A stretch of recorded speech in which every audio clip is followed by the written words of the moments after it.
Thanks everybody so much for being here. I know it's like a beautiful spring day in DC, and I was like, everybody's gonna go to happy hour, but you showed up, and I am enormously grateful. And I'm so grateful to be here in conversation with one of my dearest friends in the world, someone who I feel like I've been on this journey with in so many ways over the course of the past decade plus. And so I can't think of anybody else who I'd rather kick this tour off with. And it's my first like proper in-person book tour since Counting Descent 7 years ago, because How the Word Is Passed was virtual, and now I'm doing 11 cities in 17 days, so pray for me. It's going to be fun, and also it's going to be hard not to like eat wings and fries for every meal. So Above Ground is thinking a lot about the simultaneity of the human experience, what it means to hold joy and wonder and awe alongside a sense of despair, a sense of longing, a sense of anxiety, what that looks like in an interpersonal context within the specific specificity and granularity of our individual lives, but also what it looks like in a sort of geopolitical context, in an ecological context. And so a lot of what the book is doing is moving back and forth between the parts of life, especially through the prism and through the lens of fatherhood, that are filled with wonder and awe, but also the parts that are filled with fear and a sense of despair. So I'm going to read the first poem in the book called All at Once. And sometimes when people go to poetry readings, Liz and I come from the slam community, as many of you know, but sometimes when you go to poetry readings, people do a thing where like you finish reading the poem and then they just look at you, like they don't clap, they don't do nothing, everybody's just staring at you. That's like a nightmare. Please don't. So even if you're like, that was a subpar poem, please clap for me anyway, because it just is helpful in like keeping the momentum going. Otherwise, it's awkward for everybody. Word. All at once. The redwoods are on fire in California. A flood submerges a neighborhood that sat quiet on the coast for 3 centuries. A child takes their first steps and tumbles into a father's arms. 2 people in New Orleans fall in love under an oak tree whose branches bend like sorrow. A forest of seeds are planted in new soil. A glacier melts into the ocean and the sea climbs closer to the land. A man comes home from war and holds his son for the first time. A man is killed by a drone that thinks his jug of water is a bomb. Your best friend relapses and isn't picking up the phone. Your son's teacher calls to say he stood up for another boy in class. A country below the equator ends a 20-year civil war. A soldier across the Atlantic fires the shot that begins another. The scientists find a vaccine that will save millions of people's lives. Your mother's cancer has returned, and the doctors say there is nothing else they can do. There is a funeral procession in the morning and a wedding in the afternoon. The river that gives us water to drink is the same one that might wash us away.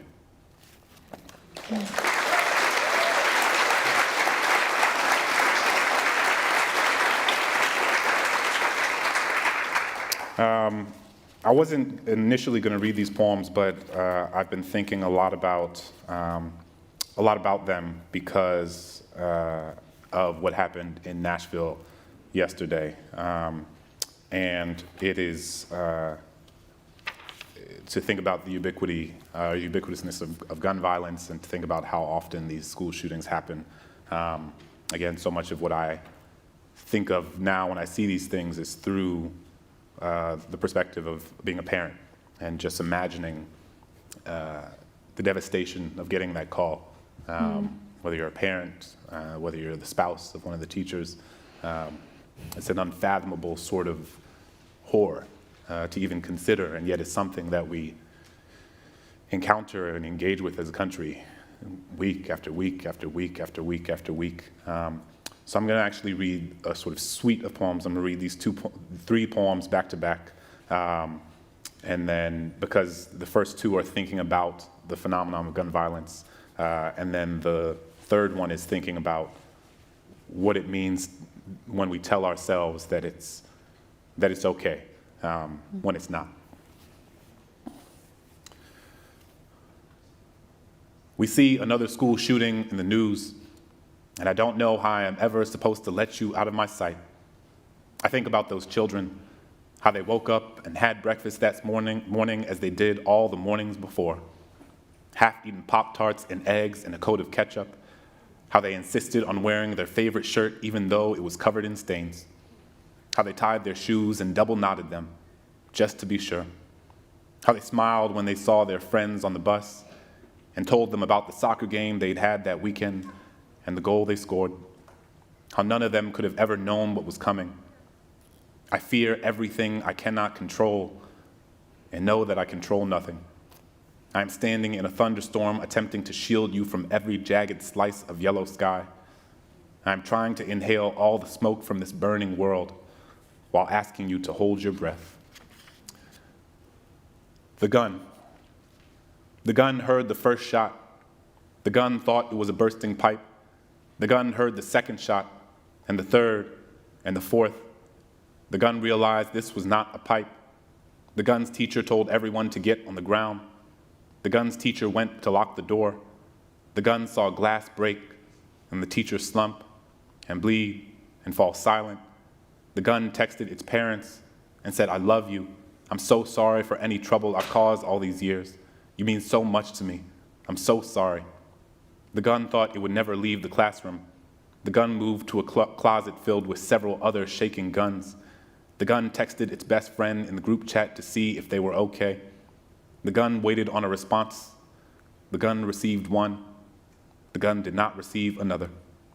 The gun waited for an hour. The gun heard the door kicked open. The gun was still in the closet and didn't know who had entered the room. The gun thought this was the end. The gun thought of prom and graduation and college and children and all the things the gun would never have. The gun heard more bullets. The gun heard, "He's down." The gun climbed out of the closet. The gun put its hands on its head. The gun walked outside. The gun saw cameras. The gun hugged its sobbing mother and cried into her arms. The gun heard thoughts and prayers. The gun heard Second Amendment. The gun heard lone wolf. The gun texted its friend again. The gun waited for a message. The message never came. When people say we have made it through worse before, all I hear is the wind slapping against the gravestones of those who did not make it, those who did not survive to see the confetti fall from the sky, those who did not live to watch the parade roll down the street. I've grown accustomed to a lifetime of aphorisms meant to assuage my fears, pithy sayings meant to convey that all ends up fine in the end. But there is no solace in rearranging language to make a different word tell the same lie. Sometimes the moral arc of the universe does not bend in a direction that comforts us. Sometimes it bends in ways we don't expect, and there are people who fall off in the process. Please, dear reader, do not say that I am hopeless. I believe there is a better future to fight for. I simply accept the possibility that I may not live to see it.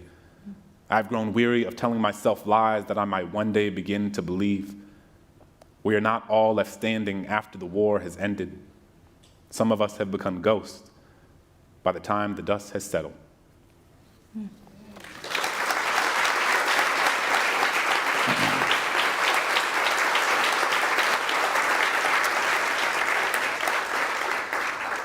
I think part of what I wanted to do in this collection is write into those spaces of mourning, into those spaces of fear, to not run away from them.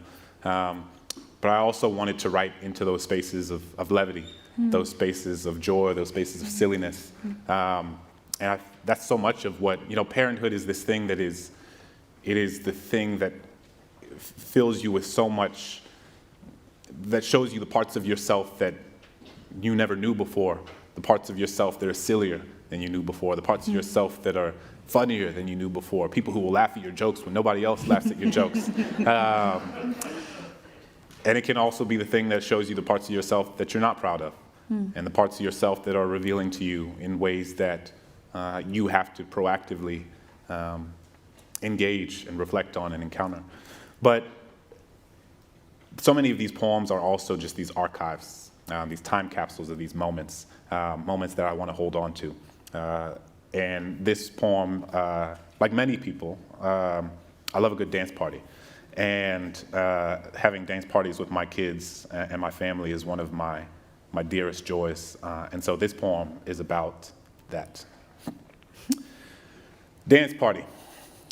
Sometimes in the evenings after dinner, after the spaghetti has been slurped and I have bribed the broccoli into their bellies, I give both of my children the look. When my eyes meet theirs, they know what time it is. They push in their chairs, they stretch their legs, and we move the table to the far end of the dining room to clear space for what we all know is coming. Alexa, play the post-dinner dance party playlist. And within seconds, Martha Wash's booming voice rolls like thunder over our bodies. Everybody dance now. The electronic keyboard and the drums meet in the middle of the room like two dinosaurs ready to claim this kitchen as their own. Immediately, the jumping begins, and my daughter is flinging her limbs like an offbeat octopus, hands slapping the air behind her as if she is trying to smack anyone who enters her sacred space. I turn around and see my son is doing the robot, or is being eaten by a robot, or is trapped in a universe where robots take over the bodies of little boys in peanut butter pajamas. Nonetheless, there was a robot somewhere, and my children, bless them, have not yet learned how to clap on the 2 and 4, so I laugh, but also cringe as their small hands make a mockery of the melody around them. Now, halfway through the song, everyone is jumping, and I, caught up in the ecstasy of this moment, fall to the ground and convince this no longer young body that it is a good idea to start doing the worm. And when my children see me, their eyes become pools of possibility, and it is clear they see this as a clarion call to climb onto my back. And now, here we are, this strange trifecta, this unlikely trio, a robot and an octopus riding the back of a worm who will certainly need some Tylenol before bed. And it is in this moment that their mother comes home. And when she opens the door, everyone is screaming. The speakers are blasting, and the percussion is shaking every wall around us. We look up at her, and she looks down at us, and we have no explanation for this strange scene, only an invitation for her to join.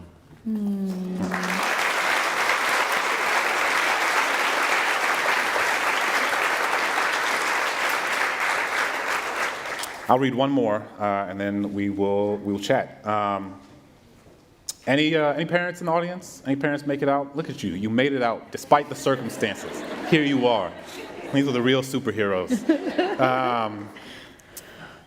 Just sleep, man. Like, you don't get much of it.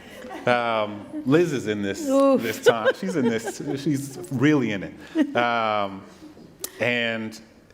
But sometimes there are things that intervene in your life. Things that come into your life when you didn't know you needed them. And this poem is about something that I love and will love for the rest of my life. Ode to the Electric Baby Swing.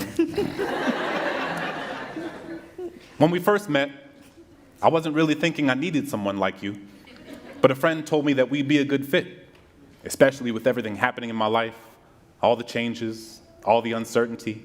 He said it would be nice to have someone you can count on. He said he used to have someone just like you. So while I think he and I have slightly different tastes, I thought it couldn't hurt if we at least had the chance to meet. And my wife said it might be new to introduce something new into the fold, which left me a bit confused by how receptive she was to the possibility of you. I mean, she was never this open to throwing new things into our relationship before, but I digress. So anyway, I agreed. And when you first showed up at my door, you didn't look anything like the pictures I saw online. You came so broken and in so many pieces, which left me a bit worried because I wasn't looking for a project. I need to focus on my career, you know? But you were already here, and I was raised to have manners. So you came in, and we sat on the floor. I put on some smooth jazz and helped you put yourself together the best way I knew how. And man, am I glad we got past that first awkward stage, because now you are the best thing that has ever happened to me. I literally cannot imagine my life without you. The moment I handed you my son, he fell asleep in your hold, and I danced in the living room because before he refused to sleep, and now he sleeps when you hold him, and my wife thinks I love you more than I love her. And I'm not saying she's right, but I'm not saying she's wrong. But I am saying you give me something she doesn't. And don't get me wrong, I love the mother of my son. It's just that you make me feel young again.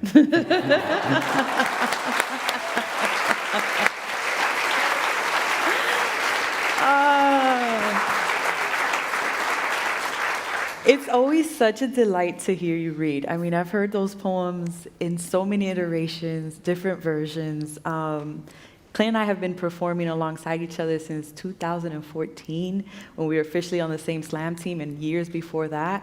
And so we've seen, like you were saying, this journey. I have a lot of questions. Yes. But I know sometimes we keep it loose. Yeah. So I'm gonna follow you. Okay. And you let me know how you're feeling. I'm gonna follow your way. Yeah. I'm thinking a lot about this book and the fact that Counting Descent comes out in 2016. 2016, yeah. 2016, so the first collection of poetry. How the Word is Passed comes out in 2020? 21. 21. And now we have Above Ground. How is this book in conversation with those collection and nonfiction work? And where is it departing? So folks who have come to your work through varying places, what does this have in common, and also how is it springboarding somewhere else? Yeah, thank you for that question. You don't gotta thank me, Clint. No, I appreciate That's the point you, of why man. I'm here. I appreciate you. That's why you asked me to come here. Something I learned in therapy is that you gotta thank people even when Appreciation is even when they're real. doing the thing they're supposed to. Appreciation is So, real. You're welcome. Gratitude. You're welcome for that Right. question. Good for marriages, good for homies. Like, it's good. It's good practice. Word.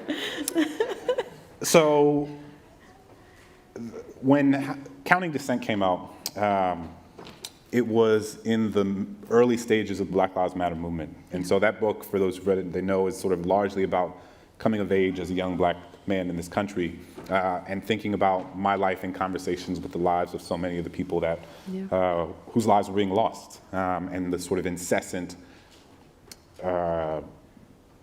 phenomenon of black people being killed at the hands of the state, black people being killed at the hands of vigilante.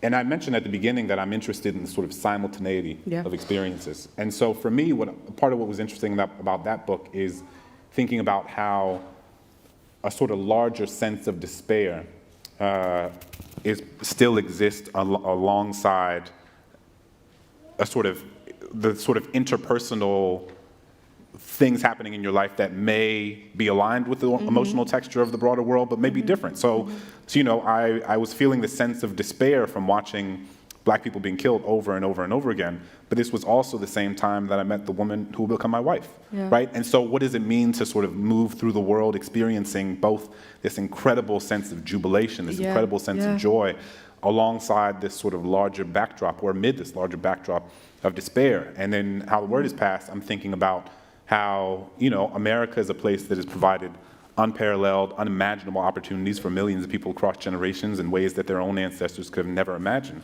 and has also done so at the direct expense of millions and millions of other people who've been intergenerationally subjugated and oppressed. And both of those things are the story of America. It's not one over here and one over there. You get to pick this one and not pick that one. It's that you hope to hold both of those alongside one another.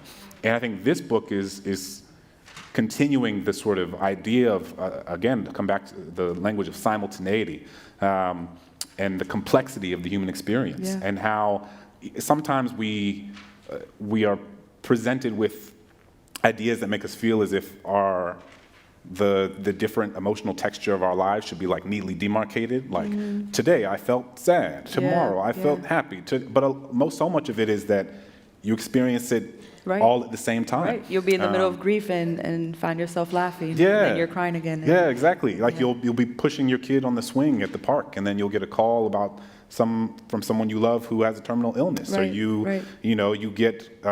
have great things happening in your personal life and terrible things happening in your professional life.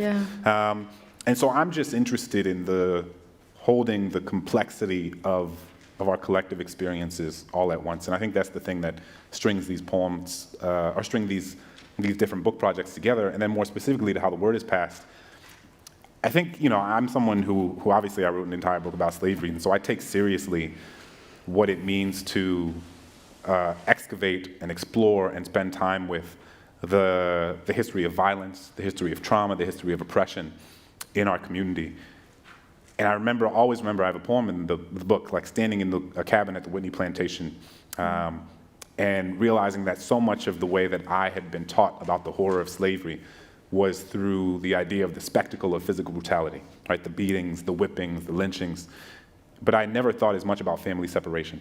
And I remember standing in the cabin at the Whitney Plantation where like generations of enslaved people had once lived. And you walk into the cabin and you hear the wood, the cypress wood moan under your feet. You see the cracks from or sunlight sort of sift in through the cracks in the roof. And you have this moment where you realize that like this is that space where like enslaved families lived. And I did this exercise of imagining what it would be like if I put my kids to sleep one night and I woke up the next day and my children were gone. And I had no idea where they went. I had no idea who had taken them. I had no idea if I would ever see them again. It's just sort of, it's just an unfathomable sort of horror. And then you have this moment where you realize that, oh, this is the omnipresent threat that millions of enslaved people lived under every single day of their lives, that at any moment you could be taken away from your family, from your brother, your sister, your mother, your father, your children, your spouse, for no reason at all. And so I was thinking a lot about the experiences of children, the experience of family separation in the context of how the word is passed. But I was writing a lot of these poems alongside one another, alongside while I was working on how the word is passed. And I think it felt really important for me. Part of what I began to think about is how my life is only possible, how my children's lives are only possible because of generations of people who struggled for freedom, even though they knew they might never see it for themselves. And I wanted to, and that like the dance party with my kids in the kitchen, making French toast on a Sunday morning, going to the park and watching my kids smell the flowers and run around the slide, that those moments are only possible because of these people who preceded me, because of these ancestors who struggled and struggled and struggled, even when they knew they might never reap the fruits of their labor. And in that way, writing these poems felt like an honoring of that past. It was like, this is what you've made possible. This is what exists because of you. Your struggle was not in vain. And for me, it was both an important reminder. It was also an important reminder for myself to think about that part of my lineage and that part of our collective experience, that so many of us are only here, that so much of our lives are only possible because of people who struggled before us. And I really wanted to sit with that. Yeah. I mean, I'm lucky enough to read a lot of your work in advance. We'll workshop things. We always look at each other's projects. And so I love seeing the through lines, right? And I was rereading the notes I sent you for this collection. I'm like, the vulnerability, Clint, the like thoughtfulness, right? Like these things that you love from Clint Smith are in this collection. But when did you become funny? Because Dang. to be fair, Clint is actually very funny, right? You're one of these people who folks have this perception you're serious and you're professorial and like you got this vocabulary and everything's ubiquitous, right? But then... Why is she trying to play me though? Oh no. Right? But he's hilarious. But this collection felt like you really... Writing funny is one of the hardest things, right? I think we're inclined to lean into the hurt. We're inclined to find the ache. We look for language. It's why so many poets become poets through heartbreak, because there's something about that moment and needing language. But I think humor is really difficult to write. And this collection does it so well. And so I'm curious on like, you know, for the writers in the room who might be aspiring to allow levity and to have glimmers of light, how did you anchor humor? How did you write it? What was the shape of it? Was it the moment? Was it the image? Was it a language? Did you know the poem was funny before you started? Or in editing, you're like, oh, maybe I can go in another direction? Like, talk to me about the joy. Yeah, there was a lot in there because you played me, then you complimented me, and then, you know, that's what friendship's all about, I guess. Mostly complimenting. Yeah, no, it's fine. It's fine. We'll talk about this backstage.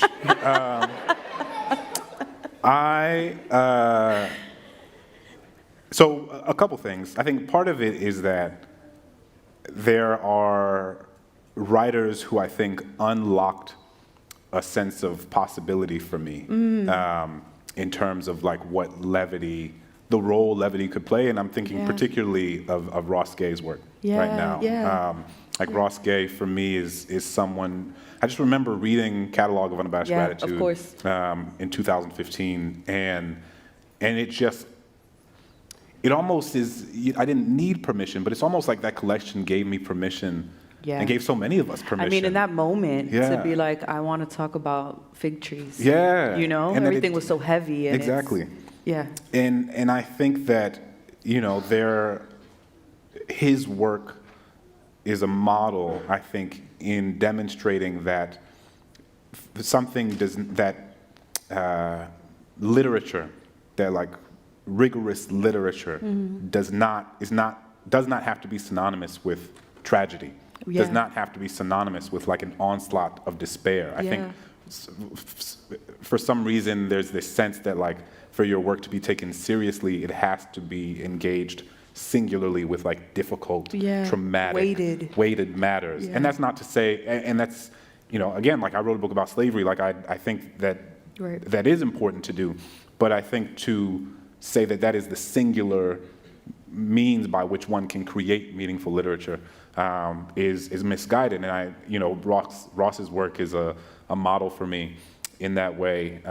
And I think that collection in particular, and then the subsequent, the Book of Delights and others really said like there is the sort of the repetitive, the daily, Yeah. the normal, the everyday is worth celebrating.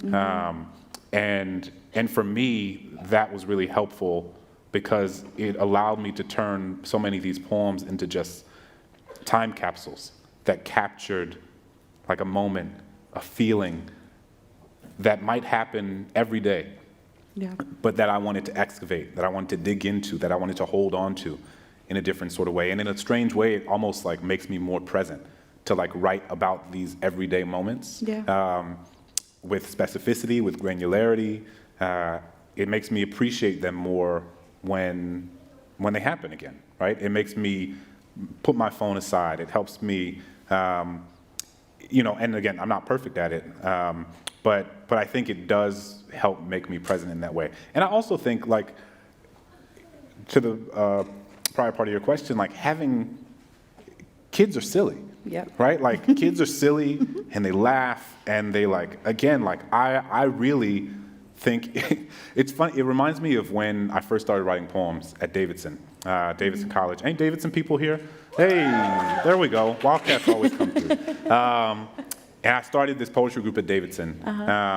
And Okay, I didn't know that. you didn't know that? I didn't know you started. Yeah, it. yeah, yeah. Thought So you, like, I went to joined. the New Eurekan the summer of 2008. Oh, you poppin'. And then I remember I was like, the New Eurekan, I Yeah, was like, yeah. this is amazing. What is Yeah. this? I've never seen literature like live like this. And I Yeah. came back to school and I was a disillusioned English major. I was also somebody who only cared about soccer my whole life. And then suddenly I was on the bench. And so I was just like riding the bench. I was annoyed at Whitman and I was just like, everything's terrible. And then I went to the New Eurekan and it just like opened up this new set of Yeah. possibilities. That was like my first time seeing spoken word and seeing slam live. And I came back to Davidson and I was like, I'm gonna start a poetry group. And all my friends on the soccer team were like playing FIFA and I'm like, what? Boo, you're whack. Shut up.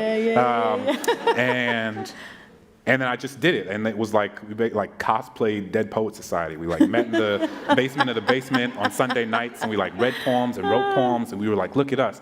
And we would have this, they'd have this open mic on Thursdays. Yeah. People come up and do anything, play the banjo, sing a Yeah, song. yeah. I went up and was doing these like poems about identity and like Yeah. my insecurities. And my friends were in the back drunk and being like, yeah, that's amazing, go Clint, right? And so it was like my drunken friends who were like cheering my bad poems Yeah. that really gave me a lot of confidence I love that. to keep going in these early days. Yeah. And now my children are like my drunken friends because they just like, you know, they just laugh. And I'm saying stuff and they're like, ha, ha, ha. And I'm like, look at me. Like, ooh, I'm out here. I was like, I was like, should I try stand up? Like, I think I'm really funny. And she's like, sit down. So I don't know. I think my kids made me more confident in myself. And love so I just tried to hold on to that. I love it. I love it. I mean, it's always so fascinating to think about where a poem comes from and what it orients. This is one of my favorite questions when I do these in conversations, so it's a slight departure from the laughing parts. Yeah. But in terms of, I guess, craft or in terms of life, I think books reveal things to us. Even though we're the writer, right? We're the ones learning as we make. What did this book teach you about writing? And what did it teach you about yourself? This book was something that helped disabuse me of the idea that I need like long, luxurious, extended periods of time to write. Okay. I think that I used to feel like I need my hot, warm herbal tea in the corner, the sun coming through the window, hitting me just so. A 6-month residency. 6-month residency in the woods. Like the perfect, like smooth jazz Spotify playlist. Deer frolicking around, you know. And then you have kids, and it's like, nah, that's done. And there was 15-minute nap time is where the poem gets written. Peppa Pig, shout out to Peppa Pig. He's like, really, Peppa Pig, Daniel Tiger, Sesame Street, the whole crew. Like, that's how this book was written. Was during Peppa Pig time and nap time. And also, like, in the DMV, and while my car is getting serviced, and in the school line for pickup, and, you know, in the airport, and on the airplane, and it just, I remember a conversation I had with Imani Perry, brilliant scholar, writer, everything. And this was maybe 5 years ago after my son was born, and she has 2 kids of her own and has yet been so remarkably prolific. Right. And I was like, I don't know how I'm supposed to do this. Like I was having a really hard time marrying like the sort of way that I worked previous to having a kid with what it meant to try to be like a thoughtful, present co-parent.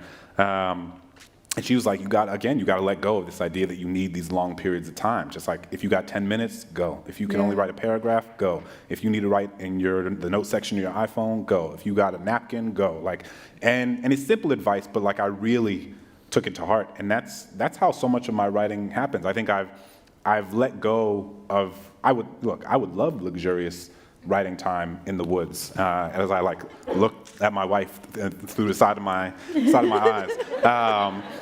But I also know that for me, I don't, like writing is, I have to be proactive in like creating that space and cultivating that space, that it's not gonna just show up for me. But that I have to dig and I have to create it. So I think it revealed that. And then the other part was, maybe it wasn't revelatory, but it was a reminder of how many poems you have to write to get to the poems that you like. And we've done enough 30-30s to know, you know. So Liz there's like has seen, one good poem out of the whole 30, right? You know, it's, and there's, you know, this book has like 70-something poems in it. But, you know, there were hundreds of poems that were written that the world will never see, because those poems needed to be written in order to create the space for these poems to exist. And I think part of that comes from having been an athlete, like, and having been a soccer player. For me, and I tell young writers this all the time, but like, writing is practice, right? Like when you show up to the soccer field for a game, like don't just automatically score a hat trick. You don't automatically have this amazing game. When you show up to a basketball court, you don't automatically score a triple-double or have a triple-double. You have to put in a lot of work that people never see. You put in hours and hours and hours of practice that people never see. When you are a musician, you don't just show up to the concert and play like Bach or play like Coltrane. Like you have to put in hours and hours and hours of practice that people never see. And I think about writing the same way, right? Like I wrote, as you know, I wrote like 40, 50,000 words of how the word is passed before I got to what was ultimately the first word. That's like a year and a half of work. It's not a waste of time. That's part of the process. That's the tax you have. That's kind of the tax you have to pay. How many poems didn't end up in this collection? Too many. Right? Like, that's what, like that's also it. Like you have this collection, you think it's the collection, and then you're revising and you're like, this leaves and this leaves, and you have to get through that to get to this. Exactly. Oh, you were still going, sorry. No. I think that was the reminder is that, and I think that I was reminded that for me, poetry is like the creation of art, but also the mechanism through which I do some of my best thinking. Poetry is the act of paying attention. Yeah. Poetry is, it's almost like, it's like if you have like a tree outside of your house, and you walk past that tree every day, and you like kind of, you know, if somebody asked you to describe that tree, you would be able to describe it. You're like, Yeah. oh, it looks like this and this and that. But then it's different when you take a moment to like stop Yeah. and really look at the tree. Yeah. And maybe you have a camera and you like zoom in on a particular leaf and you see that it's actually 3 different shades of green. And you see that on the edge it's turning yellow as the seasons begin to change. And in the middle there's a hole where a caterpillar took a bite.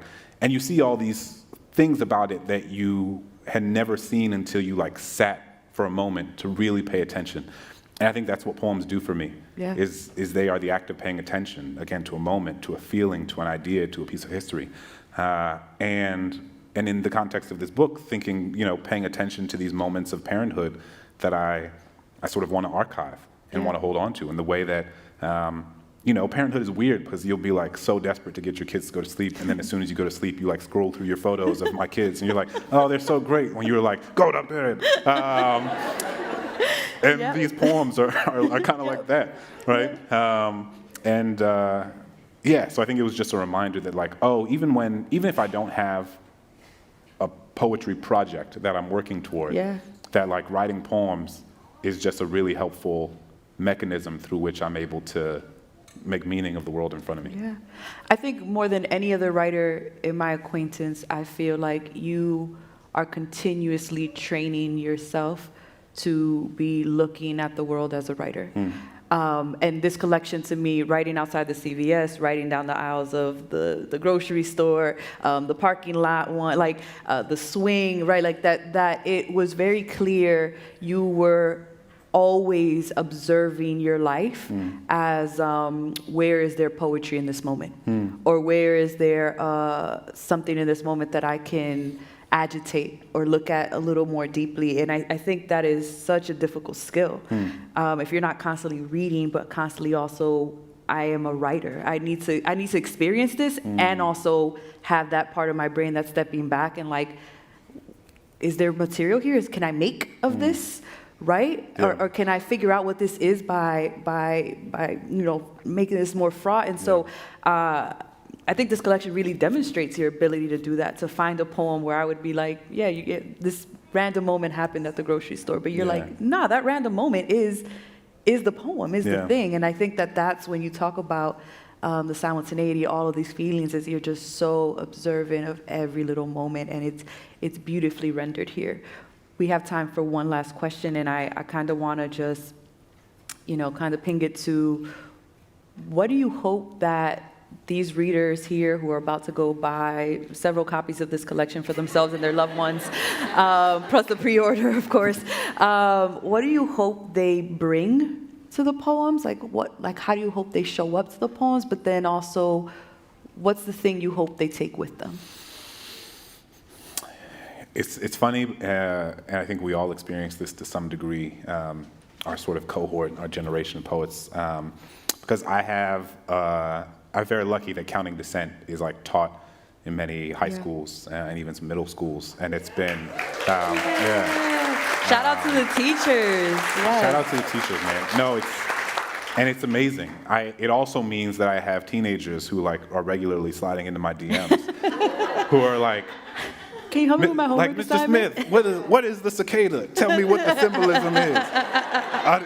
I need it by tomorrow for my essay. Homework is due in 2. I'm like, it's 2 o'clock. Shouldn't you be in class right now? Like, Yep. but like the thing I always say, and it's not a cop out. Like it's true, is that it doesn't matter what I meant when I wrote a line, when I wrote a phrase, when I wrote a poem, because like once you write the poem, once you create a piece of art and you put it out in the world, it's not yours anymore. Yeah. It belongs to other people. 1,000 people can read the same poem and experience 1,000 different things, or have 1,000 different readings of it. 1,000 people can look at the same painting and see 1,000 different things, can look at the same photograph, see 1,000 different things. And to me, that's the coolest part of this, Yeah. you know? And so I say that because I don't know that there's anything particular that I want readers to take away from it. So much of this book is about parenthood, but it's also much broader than that. I mean, I had an interview, been doing a lot of media interviews, and had an interview with a guy who read one of the poems, and he was like, yeah, like, it was so amazing the way that you wrote this poem about the XYZ. And like XYZ was this thing that I had never thought about in my life. And I was like, oh, interesting. But like, that's so cool to me. That like this person brought their lived experience to the poem, and that created the sort of alchemy of became that. A collaboration. It became something new. Exactly. Alfred Lord Tennyson has this line in his poem Ulysses that I love and I come back to all the time. He says, I am a part of all that I have met.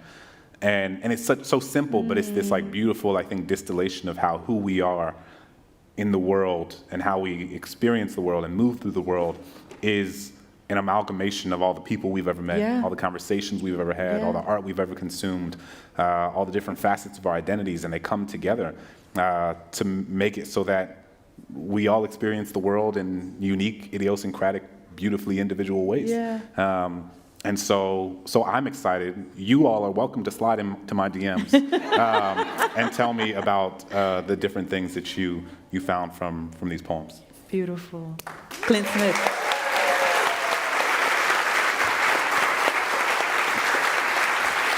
Yay!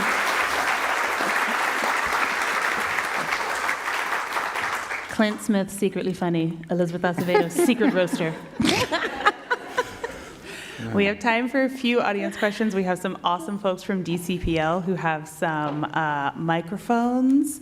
So if you've got some audience questions, and this is where I do my stern look, Washington, D.C., we love you. These are questions, not speeches. Yeah.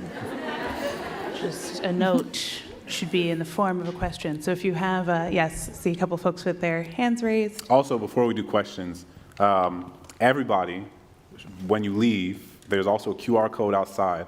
You should pre-order Liz's new book, Family Lore.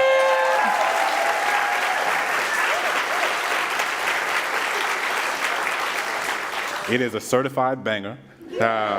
As someone who read the early pages on Zoom in lockdown, me and Liz, and our friend Safia El-Hilo, we got together every week on Zoom at the beginning of the lockdown and through so much of the pandemic and exchanged pages with one another. And so I saw this book literally grow from just a little seed to this thing that's going to shake the world. You make me feel bad. I like roasted you. You're like, go be nice to Liz.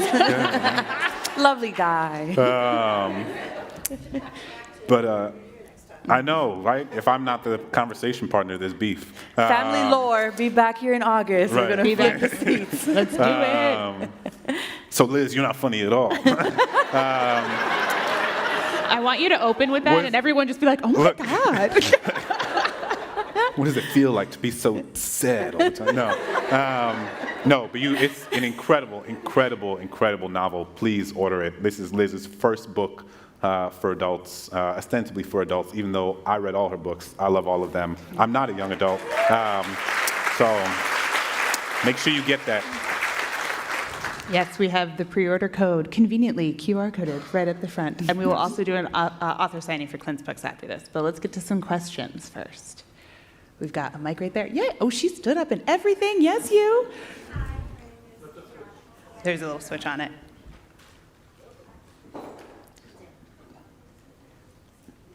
There you go. Okay. Yeah. Hi, everyone. My name is Kiana. I am a first-year student at the George Washington University. Okay. Studying creative writing. Okay. And I'm a poet, too, so watching you guys growing up on Button Poetry has been one of my favorite pastimes, so it's really great to be able to speak to you today.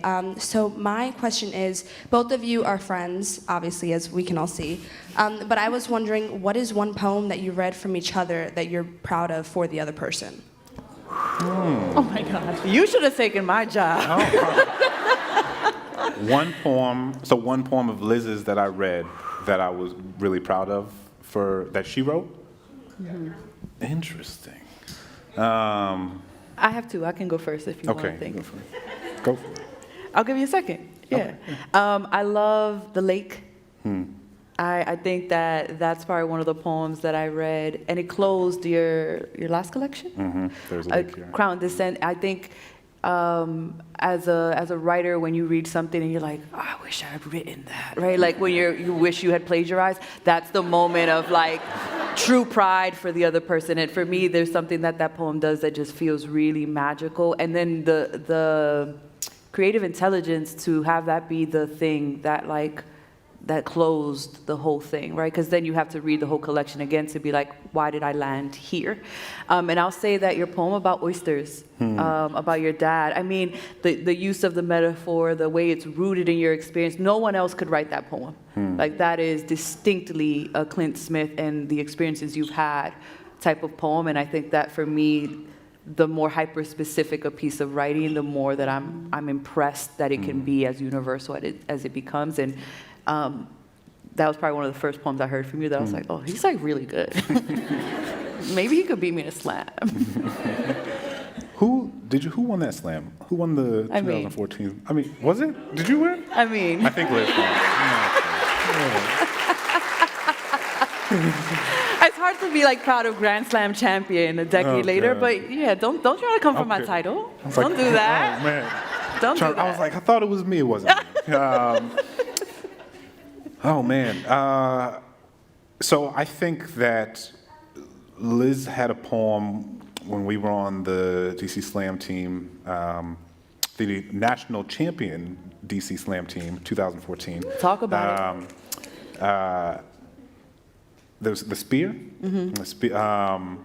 which is, it was clear that it was Liz taking a different step, like taking her work to a different sort of beyond the to a different sort of emotional space, to a different space of vulnerability. Like it had dug so much deeper than so many of the poems I had previously heard, or maybe not dug deeper, but it was she was exploring a sort of emotional terrain that was imbued with so much vulnerability and so much delicacy, but was so, I mean, I just will always remember the feeling in my body after she did that poem on final stage at the National Poetry Slam, and the way that, you looked around this entire room, like hundreds of people, maybe 1,000 people in there, and like everybody, she just had the room like completely wrapped around every word she was saying. And the thing about that too is it demonstrated like its own process of revision, because I saw how much work went into that poem, how much work went into the writing of that poem, how much work went into perfecting the performance of that poem. And Liz is such a model for me and really demonstrates that like writing is revision, right? Like the revisions, what the family lore was, even when I first read it in the early days of 2020. Clint was so confused, by the way. To what it's he become. was like, what are you doing? Like, what is this project? It was, but like, to see what it revealed like a sort of commitment that Liz has to the craft. That was like a model for me. That it was like kind of what I was speaking to before, like you got to work at this, right? It's not just you sit down, you write a poem, and then you put it on YouTube and you're good. Like Liz put in like hours and hours and hours and hours of work making that poem into what it is. And it's reflective of the way that she approaches all of her work, right? Like goes, sits down at that desk and like works. And writing, people want to think about the life of a writer as this like, oh, it's so like, you just sit down and you write the book and you go on tour and people laugh at your jokes. It's so great. But like, it's a lot of time by yourself. Just like, or like with me in the carols of the DC library, being like, are you ready for lunch? And she's like, not yet. And I'm like, all right. We did a lot of workshopping in this building. But like, that was one of the first moments where I was like, oh, like Liz is, like she puts in the work, right? And the reason that she is a National Book Award winning New York Times bestselling author is because she puts in the work and that it doesn't happen by accident. So kind. All right, I think we had a hand raised over here. Yes. Hi, my name is Brianna Johns. I'm an English teacher. I currently serve as a reading specialist, and I'm also a doctoral candidate. Hey. And thanks. I have taught both of your books, or a handful of your books, to my students. And I have two questions. My first question is, as writers, I'm also a fellow writer, what does it mean to you to know that your work is spanning outside of bookstores and libraries and infiltrating classrooms? And also, what advice do you have for a teacher who is fighting to dissect the traditional canon and have it reflect writers who look more like you?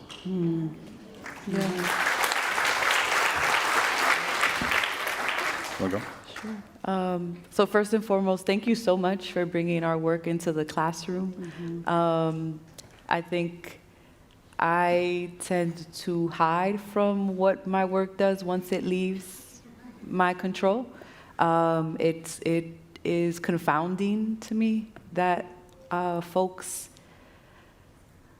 carry this and see enough value in it to lesson plan around it and and then introduce to their students and then expand beyond that. Like, to me, having been a 8th grade English teacher, like I just know how selective you have to be, and so it's overwhelming, to be honest, to be like, you did what with my work? Like, oh, like there's probably somebody better. Like, I think the insecurities inside of me are like, oh, that's a lot, but I am super appreciative. It's wild, right? It's wild as a young person who maybe read in middle school, The House on Mango Street was probably the only book that we read in an academic setting that felt even slightly reflective of my experience.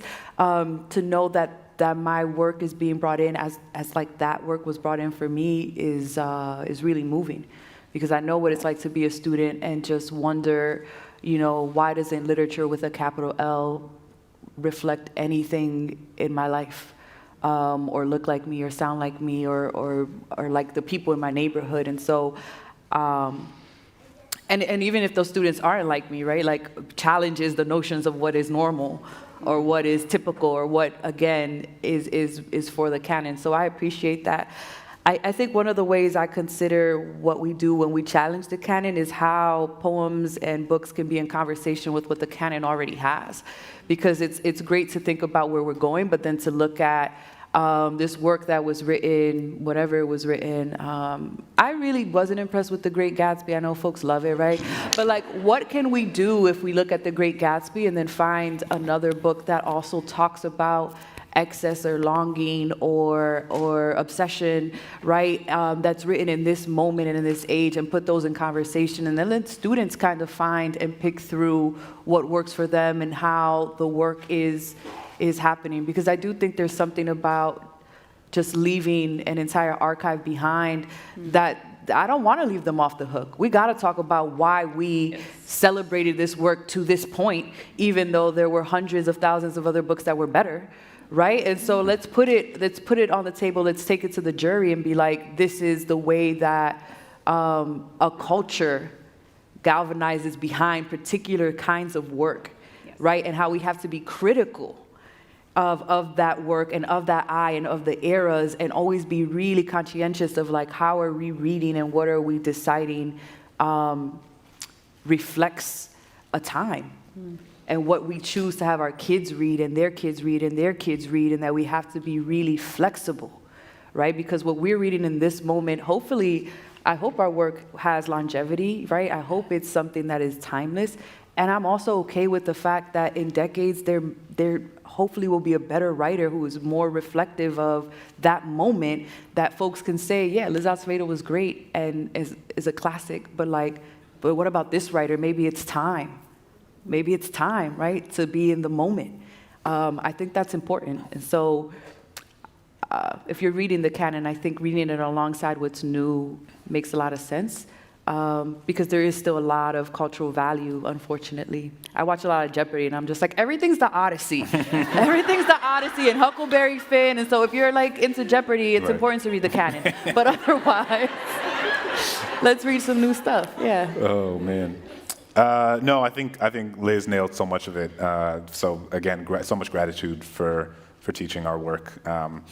It's amazing, right? the whole thing is, Liz is, part of why she is like my roll dog in this is because we just keep looking at each other and say like over and over again for the past 10 years, like, this is wild, right? Like, it's amazing. So many writers write incredible books that never reach the audiences they deserve, they never win the awards they deserve.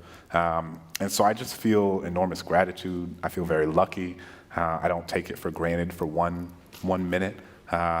And I'm always, so much of my writing, whether it's my poems, whether it's narrative nonfiction, whether it's my work for Crash Course, my work in The Atlantic, I'm always thinking about like a 15 or 16-year-old version of me. I'm thinking about what did Clint need? What would I want 16-year-old Clint to read? What would help him make sense of the world that he's in, the world that he's entering?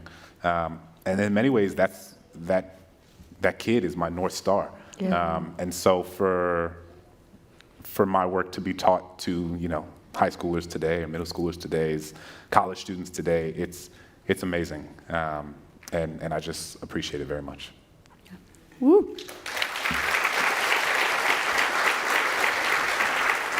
All right, y'all. We are going to commence our signings in a couple minutes, so I'm going to ask you to do a couple things. One, hold the applause for a second, but we're going to cheer for them very loudly very soon. Two, after we do our applause, if you want to snap a photo of these two incredible people, please do, but don't rush the stage for photos because we're going to do the signing line, and we have to make sure these people get to their trains on time, right? Everybody's got to respect everybody's time, so we'll pause for a moment to snap photos, and then if you want to do anything, please get in the signing line. We'll try to get that going as fast as we can, all right? All right, this was incredible. Y'all are brilliant. You're also pretty darn cute. So, ladies and gentlemen, Elizabeth Acevedo and Clint Smith.